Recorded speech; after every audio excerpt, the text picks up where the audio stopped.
Since the world began, ever-inventive man has constantly pushed forward into the unknown. One by one, the frontiers of science have fallen before him. The science of speed, travel, radio. Now he stands on the threshold of a new age, a terrifying age.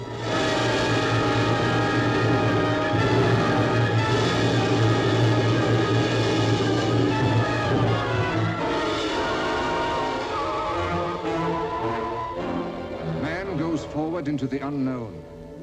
But how does the unknown react? The unknown planet, Planet X.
All ready, Dr. Laird. Right. Second A. Second A. Second B. Second B.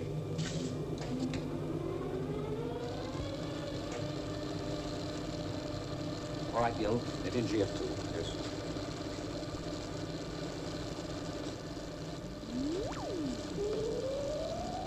Gently.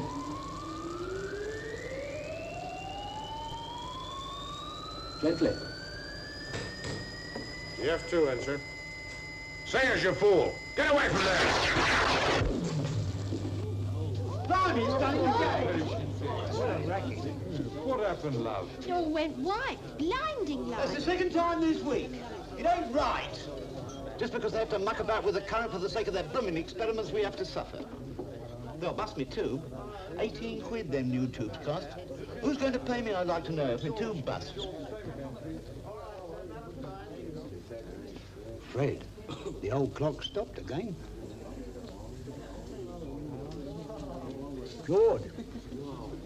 After that, I reckon we need just one more. All right, there's just time. Feeling all right now, love? Of course I'm all right, don't fuss me. Oh, would you like a glass of water? Water?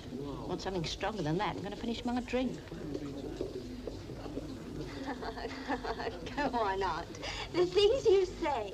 You're better than any telly. Oh, you think so? Shall we go? I don't mind. Come on, then. It's a lovely night.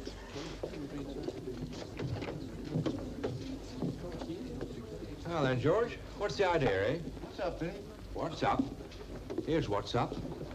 It's 10:30 and you're still serving drinks. That clock stopped again. Very convenient, that clock of yours, George. Very convenient. Time, gentlemen, please. Come along. You're well over time. Finish up your drinks, please.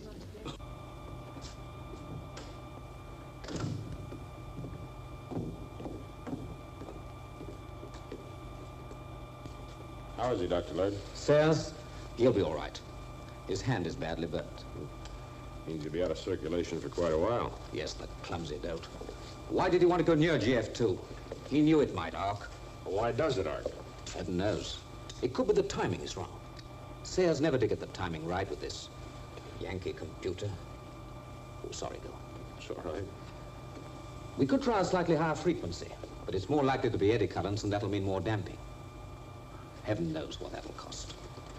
It'll be kind of a job changing those frequencies without Sayers' help. Impossible. We'll have to wait for another operator. I'll phone Wilson in the morning. They've got to let me have somebody.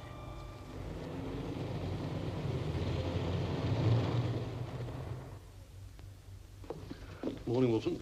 Good morning, Brigadier. Please sit down. Thank you. I take it you've come about Laird. Yes, it's got to stop, Wilson. That will be your recommendation to the committee? Of course. Don't you agree?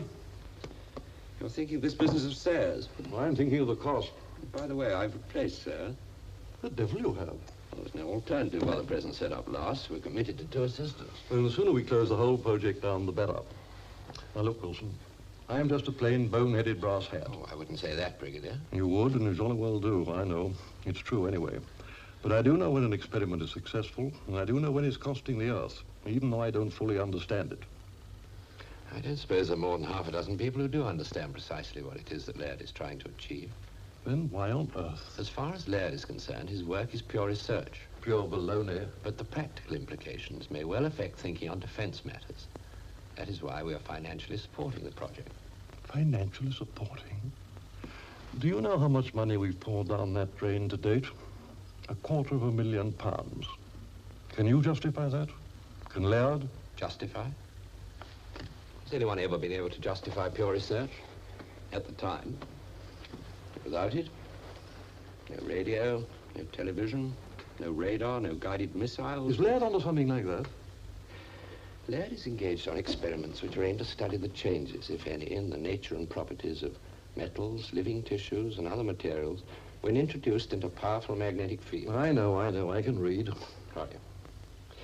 If Laird can produce a magnetic field more powerful than any that has been produced before, if he can demonstrate that important changes do occur... Has he?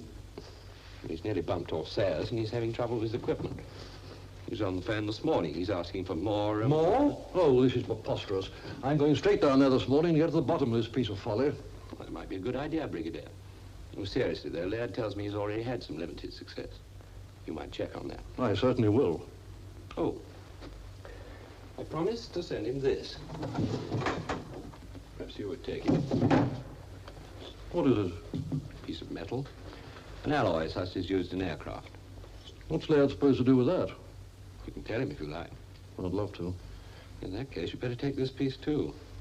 I'd like to think that one experiment, at least, was some use to the country. Is this the same? Well, actually, no. I want a testing on both eventually. You going straight away? Yes, this morning. Good. Well, we have to soften the old boy up and his new assistant. It's a woman. A woman? Yes. I can hardly wait to tell him.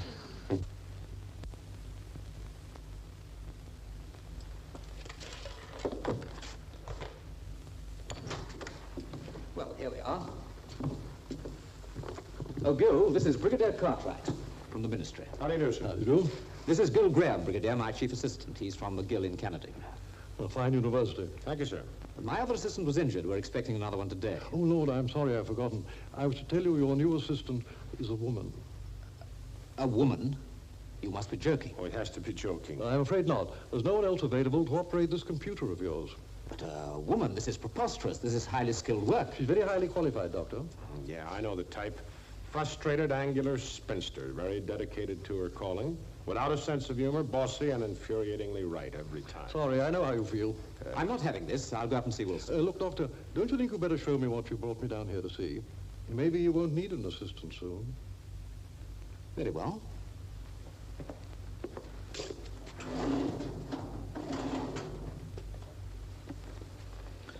Bend this. This is a piece of copper. So is this. Bend it. But this is flexible like steel. Precisely. Dr. Laird, I'll take these GF2 figures to your office. This is really most remarkable. It has had its molecules realigned in there.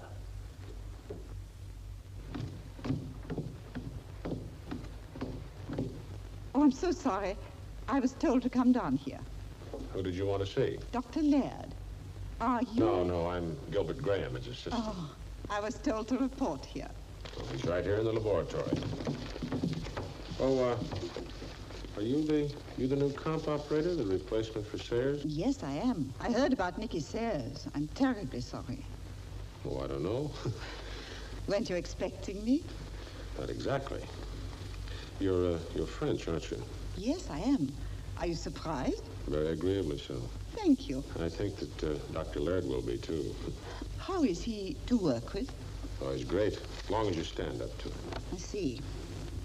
Oh, Mr. Graham, can I have a word with you? Certainly. This is Michelle DuPont, General Cartwright. How do you do? As soon as I see her in the Dr. Laird, I'll meet you up in the office. Yes. Excuse me.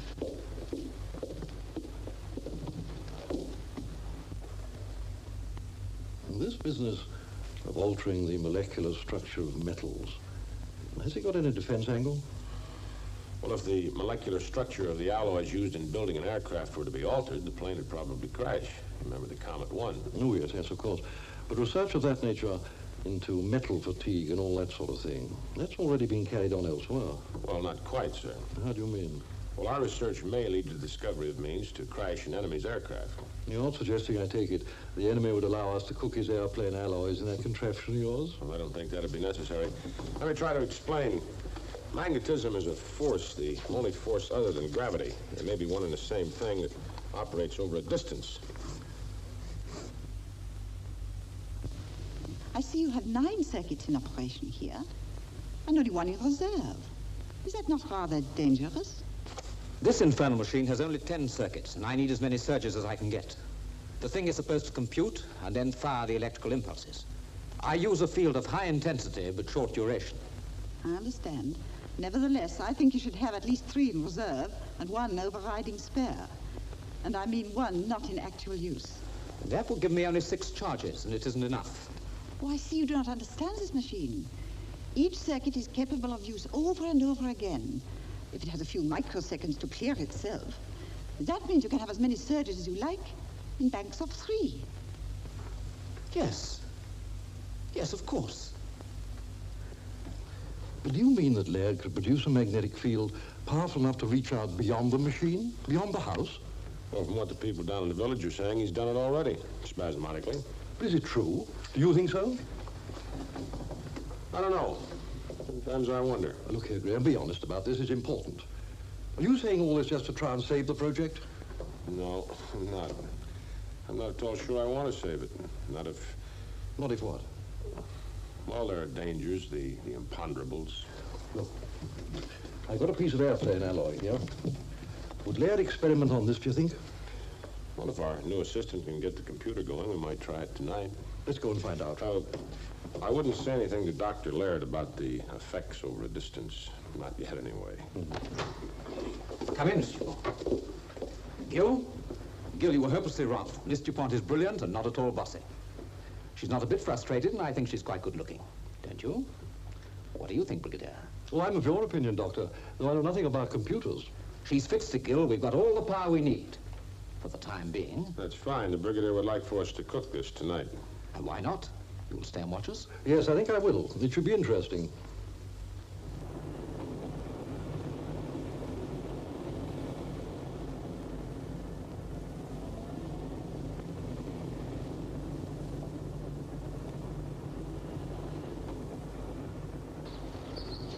Hello. Hello. Have you got one yet? No. Jane! What do you mean, talking to that tramp? How dare you? He's nice. I met him in the wood yesterday. What? He likes insects too. He's promised to give me a flea when he can catch one. I'll give you a flea. Come on in this minute. How many times have I told you not to speak to strange men? Tell me, what do you do for entertainment here? Entertainment? Yes. Well, we have television. Of course, we don't have much time for that sort of thing.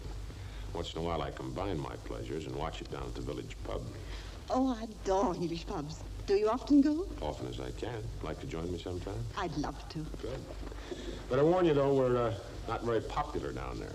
No? Why? Well, they seem to think that some of our activities up here create some odd interferences in their TV and radio. Is it possible? Dr. Laird doesn't think so. And you? Do you think so? Could be. Is what we're doing dangerous? Not yet. But then you were thinking of Sayers. No, I was not thinking of that kind of danger. That's to be expected. Yes. You know, I've been thinking you don't have to stay here. I mean, you'll be going back to France pretty soon. Why not? I'm not scared, Mr. Graham. No, of course not. You know, we're all kind of, well, as the English say, matey around here. Makes things easier. Think you could manage to call me by my first name? Gilles, isn't it? Gil. Oh. I saw your name in the letter you brought. Micheline? Michel. Ah, that's it, Michelle, yes. I like that. It suits you. You didn't answer my question. About the danger? Yes. You see, I'm no expert in magnetic fields, but it just occurred to me this field Dr. Laird is using here, well, it's a very large field, isn't it? I mean, isn't it possible? Could it spread outwards? Dr. Laird doesn't seem to worry. Laird. You're always telling me what Laird thinks or doesn't think. I'm asking you. I think you're a very clever young woman. I see. And bossy? Oh, now, wait a minute. Frustrated? Look, Michelle, you're taking unfair advantage. I mean, after all, I didn't know you then. What I mean is the female scientist types that I've always known were, well, shall we say, different. I'm sure. Well, I think we'll call the others. Oh, Michelle, look, your letter of introduction, what I mean is there anything besides your name? Oh, yes. Bachelor of Science. Yeah, but, And Mademoiselle. Mademoiselle. Well, that do make it nice. That's American slang. It means that do make it nice. Oh.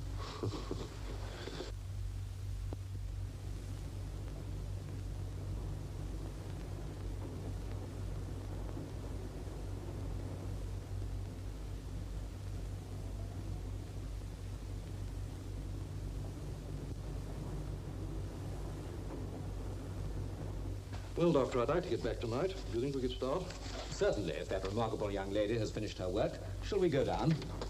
Oh, by the way, have you a watch? Yes. I should leave it here if I were you. Watches are delicate mechanisms. They're best not taken too near magnetic fields. All metals in the lab are either non-magnetic or have been demagnetized. I see. There's no danger, of course. All right, Gil, switch on the recorder. We record everything, Brigadier. It's useful for checking later. But surely tapes are magnetic. You're very smart, Miss Dupont, and you're quite right. No, we don't use tapes. We have a microphone, and we record on disc in the next room. Switch on the generators, Gil. I'll take the circuits. But Dr. Laird... Over here, Brigadier.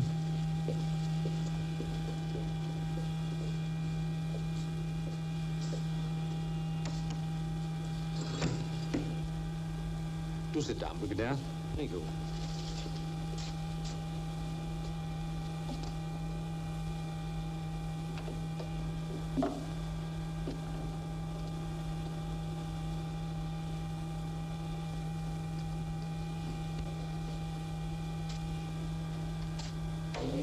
Circuit A on.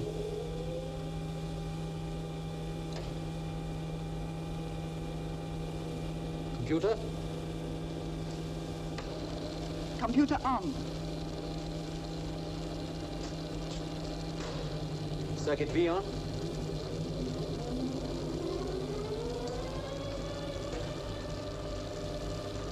Integrate. Integrating. 10. 20. 30. Hold. All ready, Gil? All set, sir. Right. Steady now. GF2.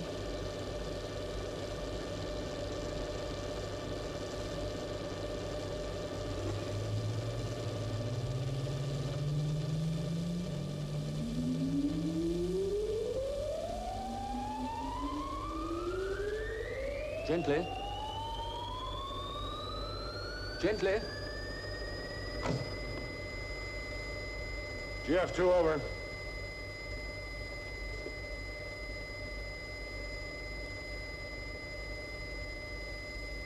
Three banks under reserve in operation, Doctor. Good.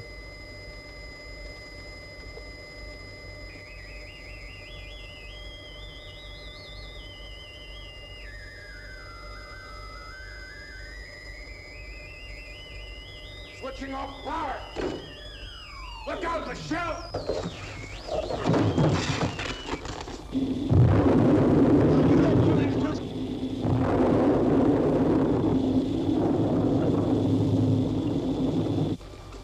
What the devil are you doing? Good heavens. Are you hurt? No, I don't think so. Rugby's a rough game. Well, I'm sorry. It was the only thing to do. What happened? I don't know. I'm sorry. It was my fault. I left my keys in there. That was very careless of me.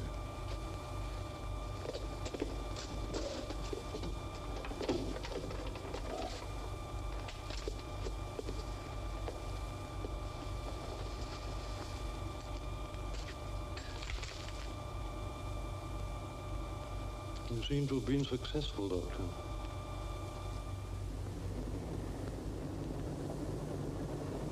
Look. What's that? Down here's the standard.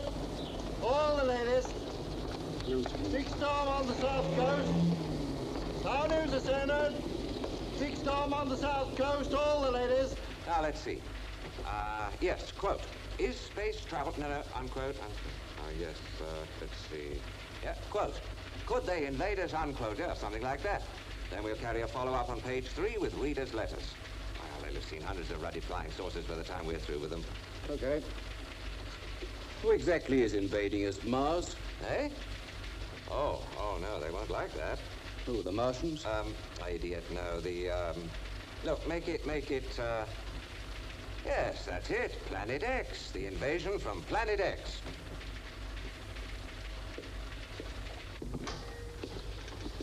Well, that was some of your volte-face, if you don't mind my saying, sir. Yesterday you were all for folding up poor old Laird. Today you tell the committee. Look, Wilson, I couldn't say all I wanted to in front of the committee. Hey, they're supposed to be in the picture. They have to decide. Now, the picture's changed. This affair's too big for the committee to handle. There are security risks. I'm afraid I don't quite follow. You showed us the alloy, and I'll admit it was most impressive, but we knew something of this before. I showed you in the committee one piece of alloy, the piece Laird put into his apparatus. This is the other piece you gave me. Look. Now, that remained in this case during the whole experiment. It, and the case, and the hook it is hanging from, ended up by flying right across the laboratory and almost injuring the new assistant. Not another one. Oh, she's all right, thanks to Gilgraham. But don't you see, this wasn't in the confounded witch's cauldron. I see. Do you? Look at this. That fell off the TV aerial on Laird's roof. It's a different alloy, but it's gone the same way as the rest. At least 30 feet away from the apparatus. You know what you're saying, don't you? Yes. Action at a distance, the militarist's dream. Look, Wilson, from now on, this is top security. All right. Well, we better call in Jimmy Murray in that case. Yes, I think we'd better.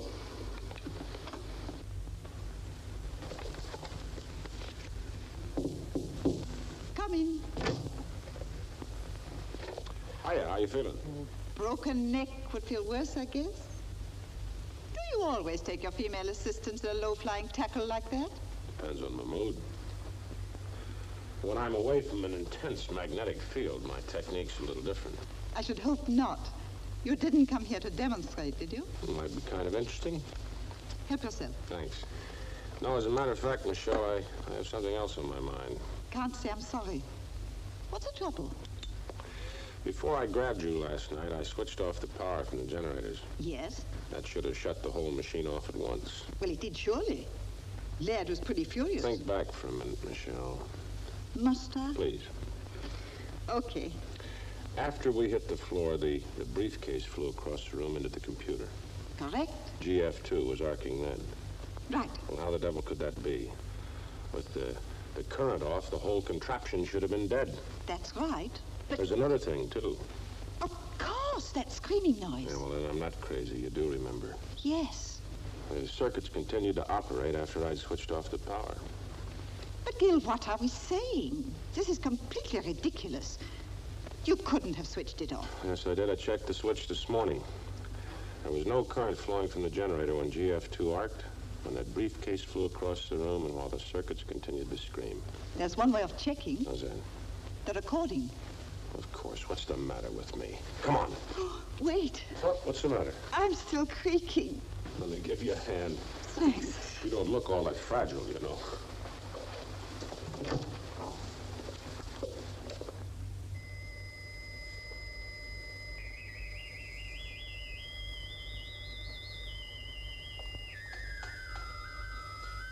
This is the bit. Listen. Switching off power! Look out, Michelle! Well? Gil, what does it mean? I don't know. That apparatus was receiving power from someplace, somehow. The storm, maybe. No, that's absurd. Not very likely. Gil, I'm scared. Yeah, well, so am I, Michelle.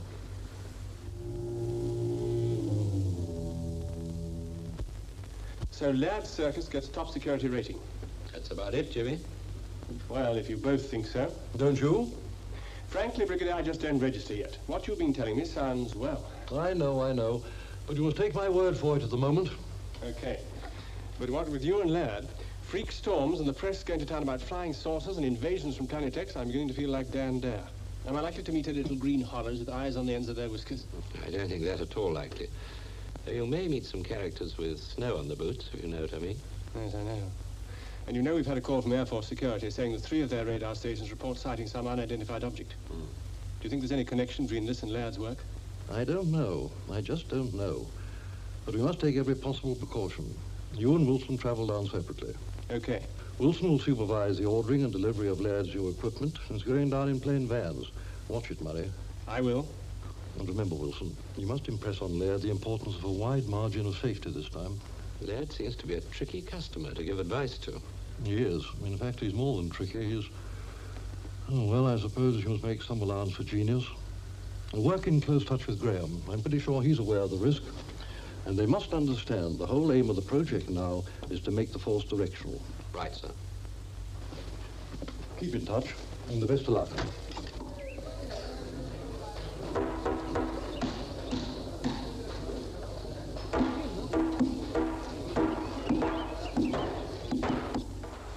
I hope that fence will work. It's costing enough. Yeah, it should. Form an anti-magnetic screen. Particularly ugly one. There ought to be a law about corrugated iron. Another lorry load of gubbins arriving. You know, this is getting a bit ridiculous. Besides, creating a condenser to make it look like a sideboard is darned expensive. I better go down and take it in. Right. Oh, Gerald, when you're finished, I'd like to have a private word with you. Okay, I'll be back. Right.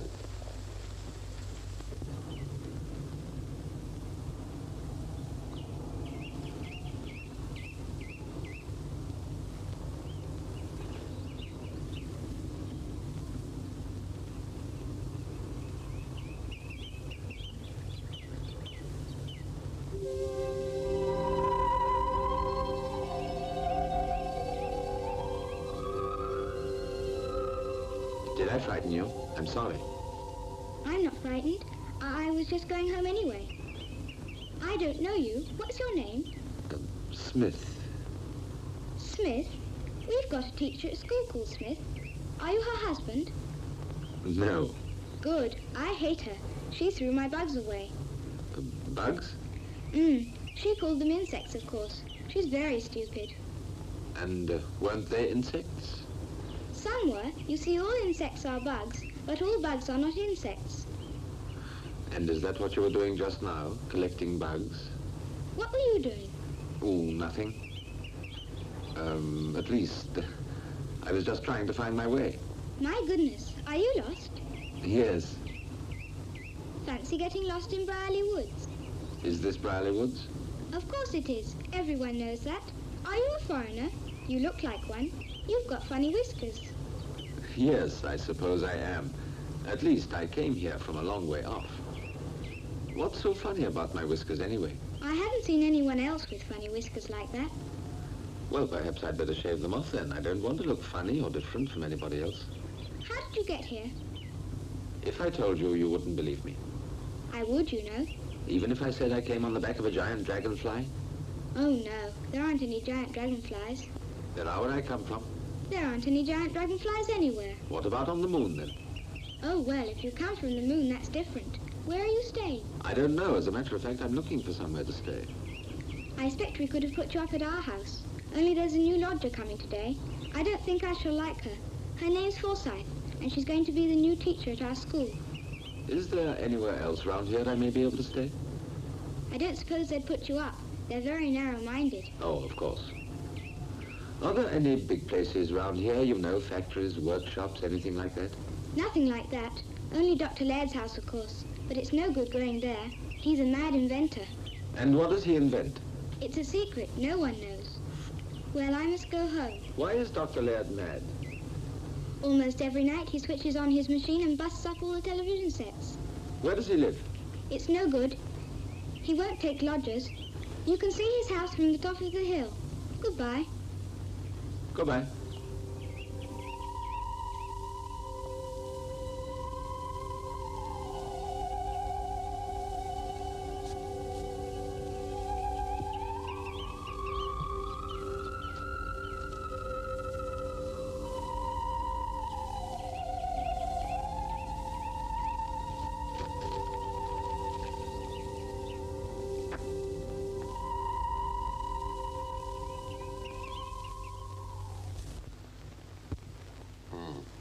Now, let me get this straight. What you're trying to tell me, as I see it, is that this fearsome contraption of yours went on working after you'd cut off the current. Is that it? That's it. I speak from unfathomable depths of ignorance, but is that so very remarkable? Of course it is. If I switch off, say, an electric fan, wouldn't it go on turning for a while, momentum or something? Yeah, but you wouldn't get an electric shock from the terminal. Our circuit, GF2, we call it, arced across about 5 seconds after I switched off the power. That's impossible. That's what I keep telling myself and Dr. Laird. What did he say? Same as you did. Impossible. Refuses to listen. There's more to it than that, too, Gerald. You know, I'm not the brains of this joint, but I've been figuring a few things out during the past 10 days.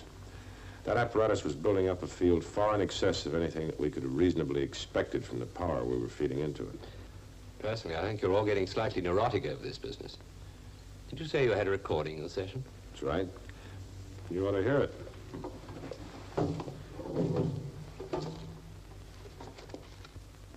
It's funny. It's gone. This looks like a case for Jimmy Murray. Where is he?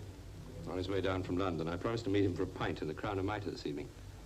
You better come, too. Yeah. Shall I bring Michelle? Not necessary. She's coming. I asked her this morning. Oh. I want to start getting up earlier.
You all right?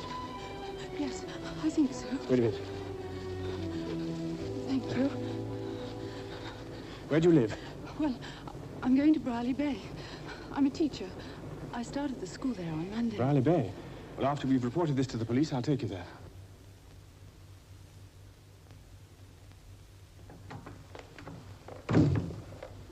Please sit down, Mr. Murray. Thank you, Inspector. We're taking a statement from Miss Forsyth now. I understand you're taking her on to her lodgings at Brierley Bay. Yes, I'm staying there myself at Dr. Laird's establishment. Inspector, what are you going to do about this man? Well, we'll comb the woods, of course. But first, let me ask you a question. Do. I don't say I shall be able to reply. I know you security chaps. But this is important. You see, a man has been seen in the woods, and it's been reported that he has a large burn mark on his face. Tell me, has Laird been using radioactive materials? I can tell you that, Inspector. The answer is no. Definitely no. Thank you, sir. Well, we'll have to try another line of approach. Come in. Miss Forsyth's ready now, sir. Right, just coming. Well, goodbye, Inspector. Goodbye, and thank you very much for all your help.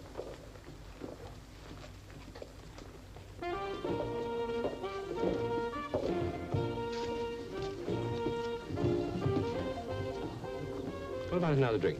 Not for me, thanks. Yes. Oh, do you mind if I... No. You're very quiet, Gil. What's on your mind? No, nothing. Everything. You mean you feel comme ci, comme ça? Yeah. How long you known Gerald? Why? Does it matter?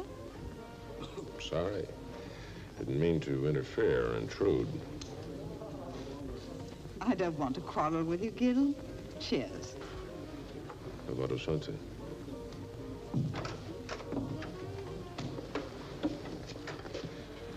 You know where that man Murray is? He was supposed to meet us here.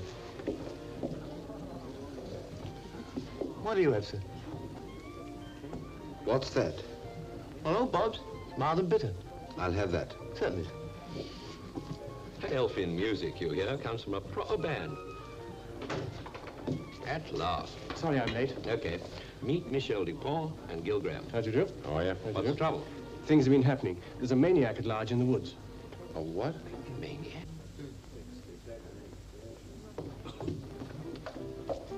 Oh, there you are. Nice of you to take me dancing. What are all the pretty girls going to do now they haven't got Jean Kelly to dance with? Nurse their perishing combs? I haven't been long. Oh, no. You were going to get me a drink half an hour ago. I thought you were going to have a nice cup of tea. Tea? Get me a glass of nourishing stout. All right, love. Evening out. How you doing, Mrs. Packer? How you doing, Mr. Graham? Oh, hello, wife. Where's Jillian? Isn't she here? I haven't seen her. Well, you see, I was supposed to be working late tonight, and, well, she said she'd meet me here. You are. That's women for you. Can't let them out of your cycle. Never mind, I'll have a drink. I expect Gillian's had to wait till her dad's got home. Mrs. Betts hasn't been too well lately. No, I think I'll stroll down the lane and see if I can meet her.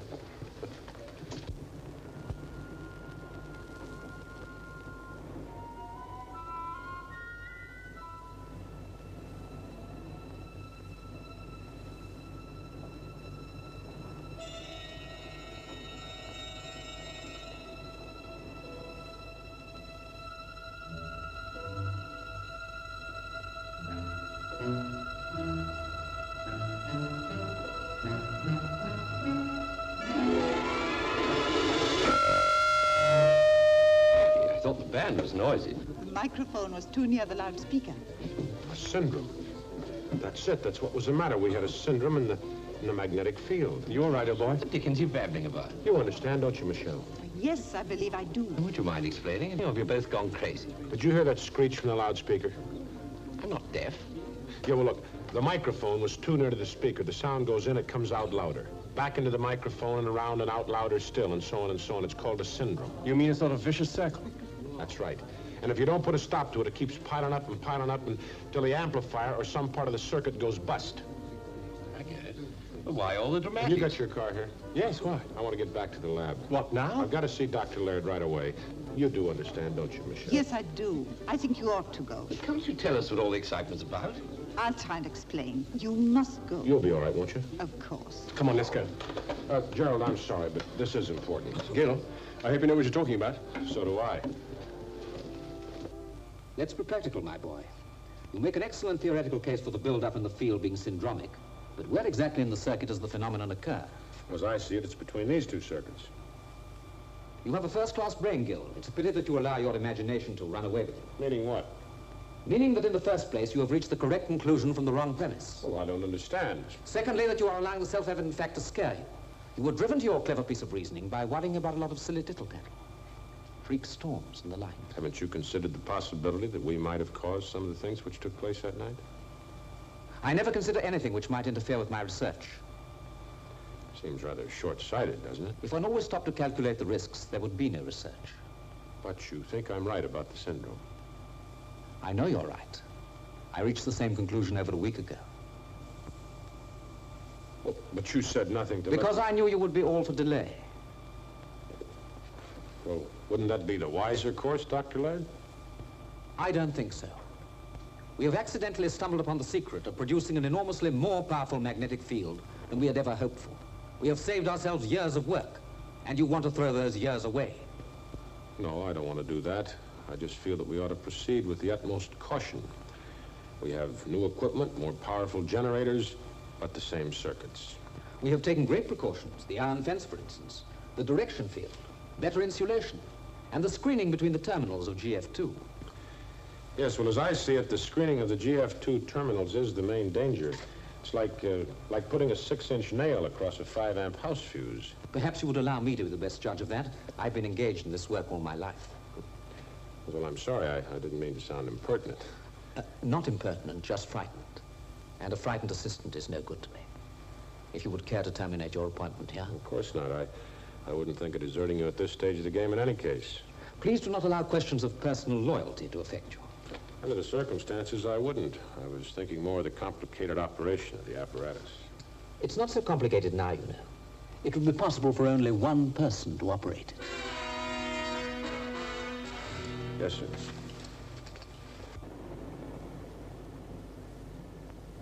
Julian! Julian! Julian! Julian!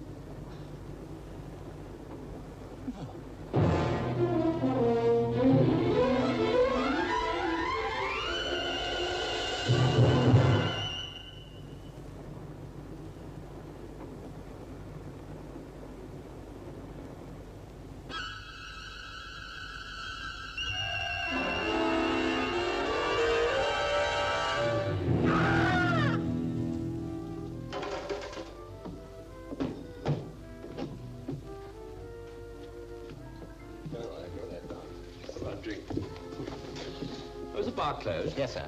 The dance goes on till midnight.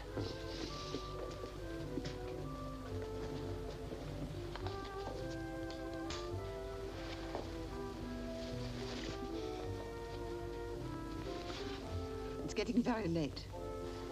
Is it that I'm positively repulsive, or could there be someone else? I'm afraid there is. I'm sorry. I just realized it now.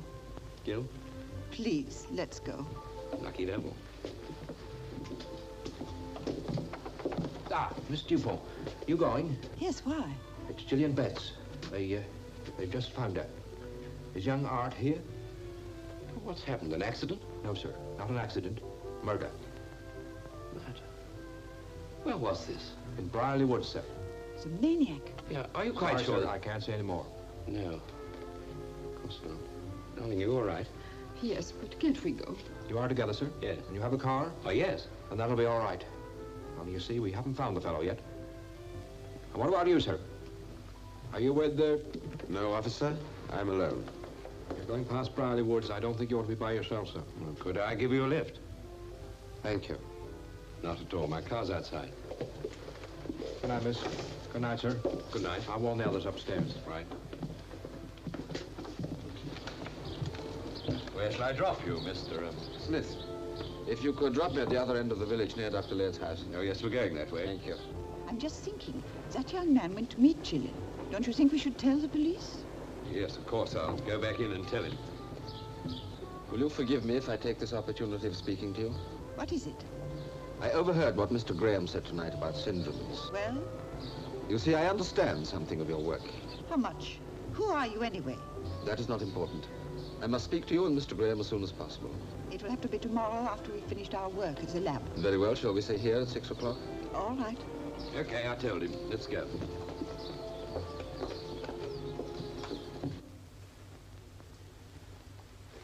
Did he give you any clue as to why he wanted to meet you and Gil?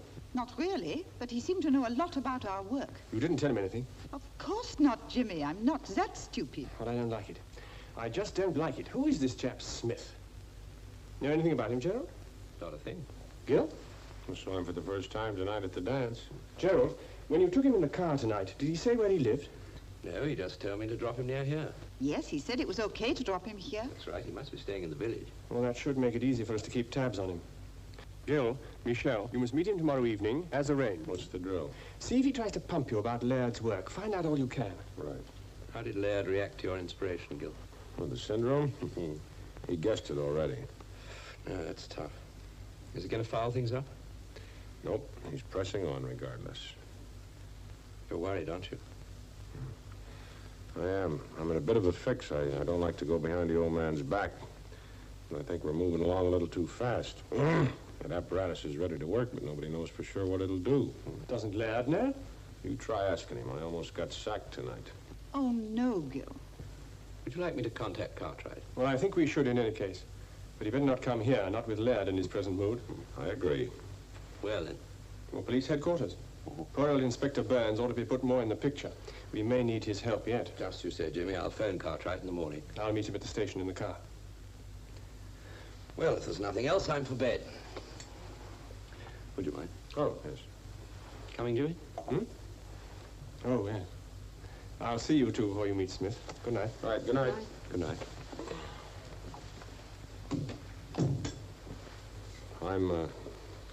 I'm sorry about tonight. I didn't mean to butt in. Isn't really any of my business. Isn't it, Gil? After you'd gone, Gerald kissed me. Why tell me? I'm not enjoying it. Neither did I. Funny, isn't it? Well, it's too bad. I'm sorry. Are you really? Not really.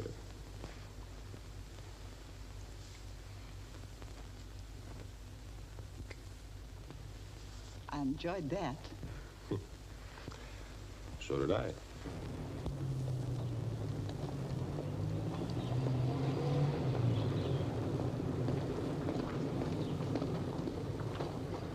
Hello. Hello. Feeling better? Yes, much better, thanks. This is Jane. I'm staying at her house for the time being. She's taking me to see the school. I'm going to catch a beetle for her. They're horrid looking. I'm terribly thrilled about that. When does school start? On Monday. I've got the key from the head, so I can look around my classroom and get everything ready. You look like being busy. What with beetles and school. Look, I'm rather tied up today, but I thought of taking a boat out tomorrow, Sunday. When did you think about that? Just a moment ago. I can't think why. Care to come? I'd love to. Well, I must fly now. Got to meet my chief off the train. Oh, by the way, Jane, ever met a man called Smith in the village?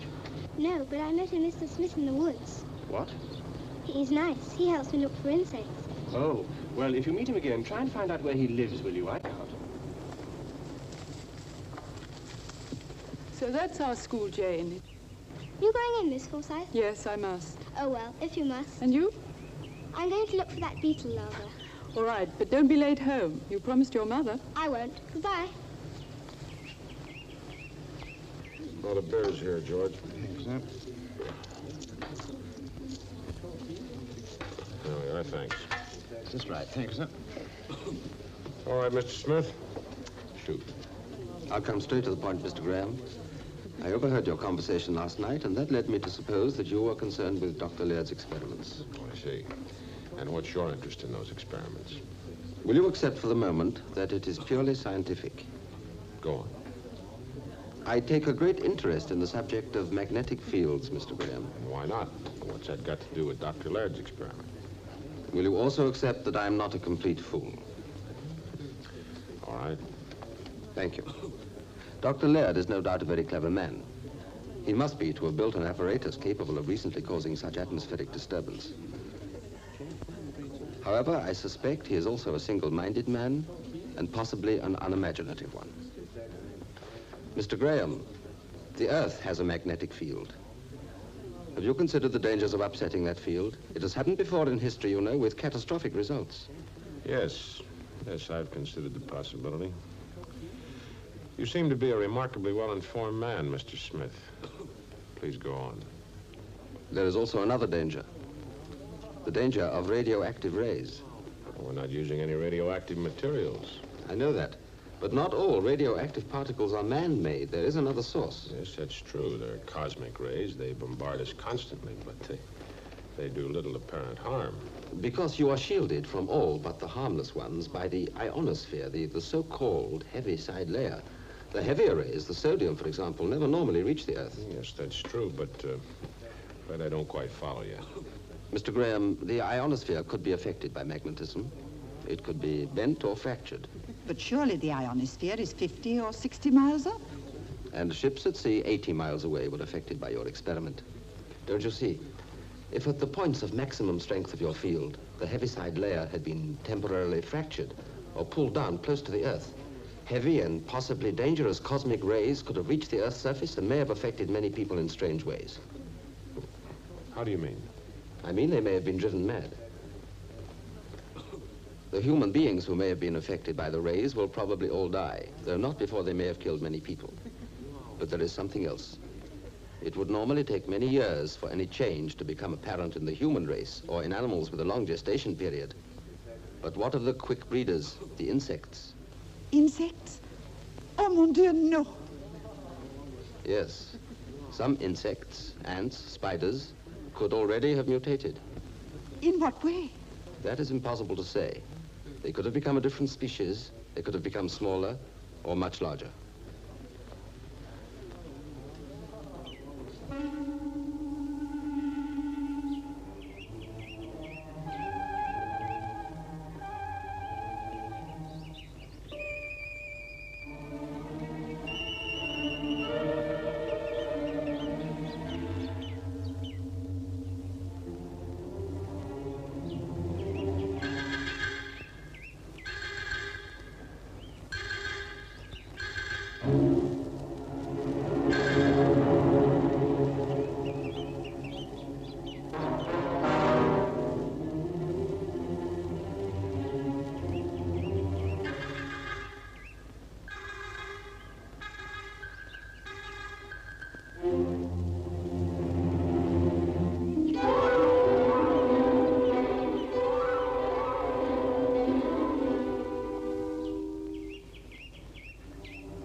Look, some of my colleagues are in a conference now at the police station. Would you come along with me and state your case to them? No, Mr. Graham, I'd rather not. But why not? There are reasons. Besides, they would probably regard me as a crank.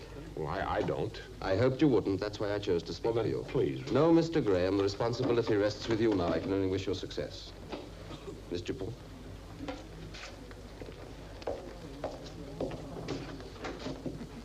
Well, Gil, what do you think?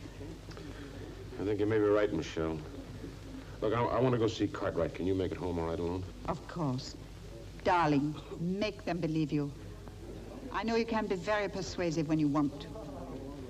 Right.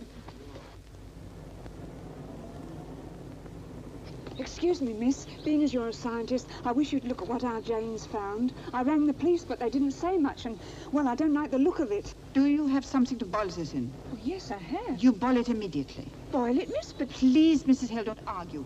You boil it. You understand you boil it. It's very dangerous. And incidentally, you lock your door and close all your windows and keep everybody inside. But what about Miss Forsyth? Who is Miss Forsyth? My new lodger, the new school teacher. She's still out. She went to the school this afternoon. Where is the school? Well, the quickest way is through the woods. There's a path opposite. Don't worry. I'll find Miss Forsyth. The whole idea is utter nonsense. The chap's trying to scare us off. I'm surprised at you, Gil. I'm inclined to agree. I certainly think this man Smith needs pulling in for further questioning. Do you know anything about him, Inspector? Not a thing. But then there are quite a lot of Smiths about. Exactly. He's too good to be true. Who is he? Where does he come from? I can't get a lead on him anywhere. All the same, I agree with Graham. We must hold up all further experiments with Laird's apparatus until a thorough check-over has been made. All right, that's agreed. Excuse me, gentlemen. Inspector Burns here. Yes? What? Art Deverson's been found. Dead. Mutilated. Oh, my. His body was clean dry of blood. You see, Smith was right. It's those insects. They mutated and they're hungry. Oh, come on. Shut up, will you, Jimmy? Inspector, Brigadier, you got to cordon off those woods. Insects are tremendous eaters. There won't be anything left for them in every there. available man. Graham's right. Now, give me that telephone. This is a military operation. Get me the nearest army depot.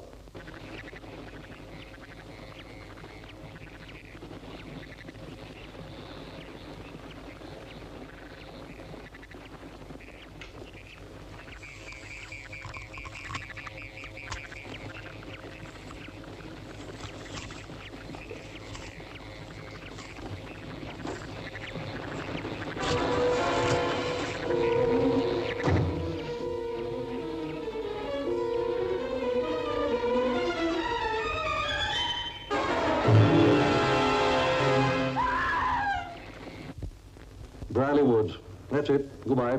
Graham, get down to the lab at once. On no account must Laird touch that damn machine of his. Where's Wilson? He should be at Laird's house. I'll phone him. He can have a word with Laird. Yes, son? Oh, sir, I didn't think it was important at first, but now... Well? Mrs. Hale, sir. She rang up to say her daughter had found a whopping great egg. What was that? An egg, sir. Who said that? Mrs. Hale, sir, and she said that her lodger, a Miss Forsyth, was out late. Oh, no. Does she know where she went? She was at the village school, sir.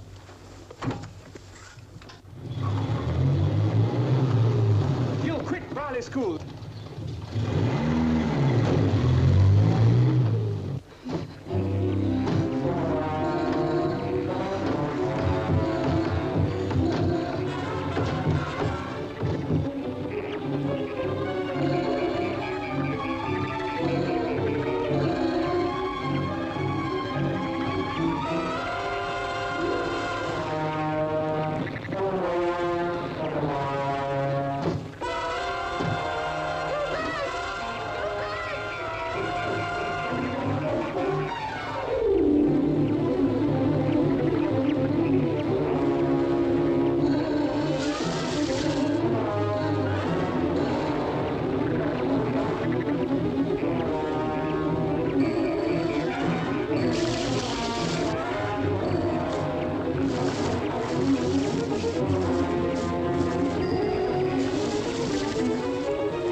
There's another girl in the woods. Who is it? From Dr. Laird's assistant. Michelle! Gil, come back. Mr. Graham! Michelle, she's in here. I'll come with you. Hurry.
This way.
What is it? What is it? I just had a message from Brigadier Cartwright, Dr. Laird. Oh, I can't be bothered with your Cartwright just now. I'm sorry, Doctor. This is important. So is this. Much more important than anything Cartwright has to gossip about. And I'm nearly ready for testing. It's about that. You mustn't operate the machine. I mustn't operate my own apparatus. Did you say that... I'm afraid I did. Some entirely new factors have arisen which make it imperative that all testing should be indefinitely delayed. Indefinitely delayed. How easily Whitehall bureaucrats betray red tape fetters. Indefinitely delayed. There will be no delay, Mr. Wilson. I alone am competent to decide when this apparatus shall be tested. Not some two-penny brass hat or upstart civil servant. Now get out! Dr. Laird, don't be ridiculous. Put that gun down. You're behaving like a madman. Nobody wants to interfere. Get out. If you say another word, I'll shoot you. Do you understand? I'll shoot you. Please listen. This apparatus has cost lives. It is dangerous.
Feeling better, Michelle?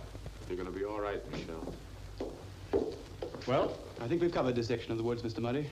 I wouldn't like that job again. Any casualties? It's a good job we acted when we did. The woods were thick with eggs. Another few days and we... Yes, all right. There's to be no relaxing. Keep patrolling all night, and tomorrow we'll have a thorough comb out. You better report to Brigadier Cartwright straight away. Right, sir. Good Lord. To think we have to do this in every wood in the country. That will not be necessary, Mr. Murray. Hmm? Mr. Smith, one or two questions I'd like to ask you. Where do you come from? Jimmy, I'm afraid that's going to be a kind of an awkward question for him to answer, isn't it, Mr. Smith? Yes, indeed. You said that some of the RAF boys had reported unidentified objects flying south. Yes, that's right. Usual sort of nonsense. Yes, well, this time it wasn't nonsense, I'm afraid. Was it, Mr. Smith? I landed here shortly after your first disastrous experiment. Landed? What are you talking about? This is difficult. Let me put it this way, Mr. Murray. Without being aware of it, your newspapers were very near the truth when they spoke of mysterious invaders from Planet X. Am I going crazy? In fact, there was but one invader. It was I. Jimmy, I realize it's going to be a little hard for you to believe, but the truth of the matter is, Mr. Smith is the legendary character from outer space, right?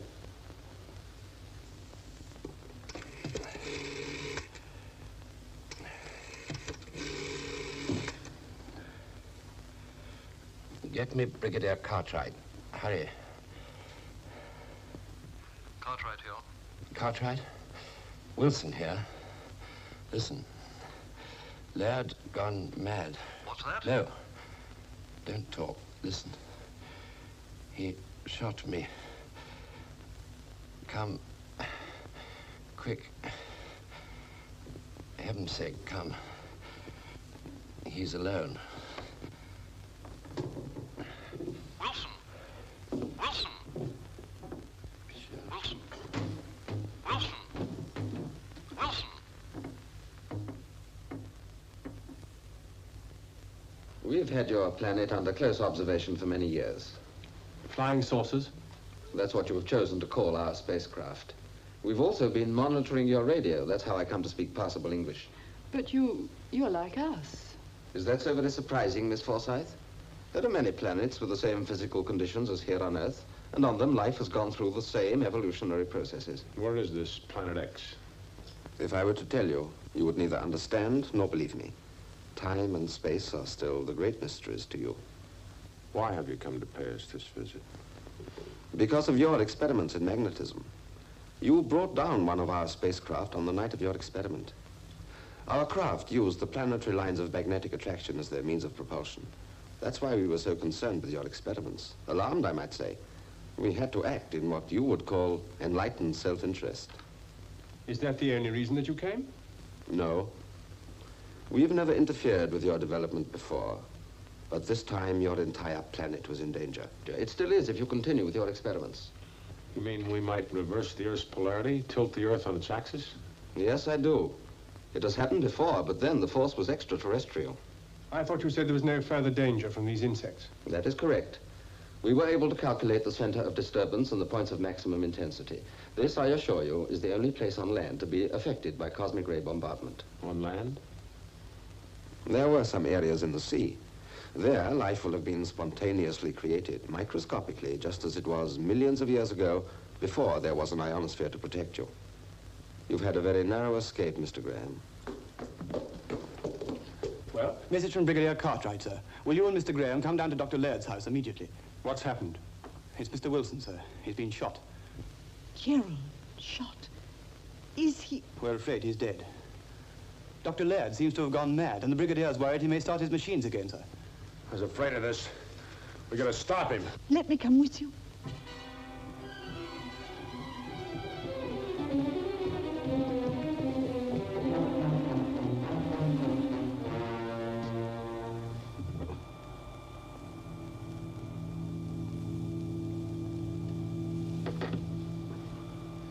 Just like I thought. Locked and bolted. We could break it down, I suppose. Well, we might, but it'd be a tough job to take ours. Oh, that will be enough to set him off.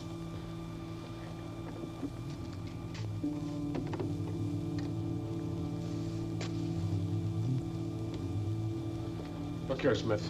Can you help us? Do you really want me to? Of course we do. Smith, there's very little time left. If Laird switches on that infernal machine, well, I understand you know more about these things than we do. I do, sir. We must stop him. Can you help us? Look, how about that gun thing, the one you used to kill the spider with? No. I can help you, but the decision for what I do must be yours. Go on. It is a question of one man's life, or perhaps the very existence of the Earth. That's not a difficult decision. For us, it would be. Life is more simple for you. Your press has spoken of our world as Planet X. We too have the equivalent of X in our language. Our children learn in their schools about the strange world of Planet X. You mean, Yes. Yours is the strange world, Mr. Graham. Brigadier, if I were to destroy this machine, would you promise me not to rebuild it? I give you my word. Without Laird, I don't think we could. Right, Graham? Absolutely right. Very well. I want you to take your men away from the house, well away. What are you going to do? Mr. Graham, Mr. Dupont, would you come with me, please?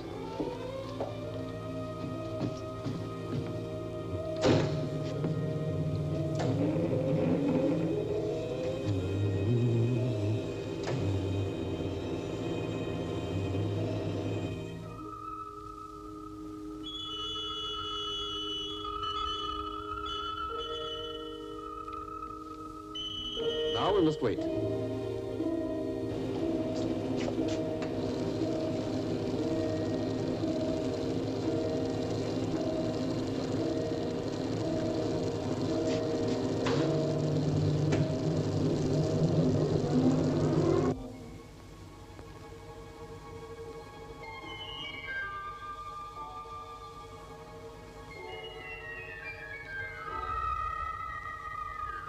There it is.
Goodbye. Will you come back? Who knows?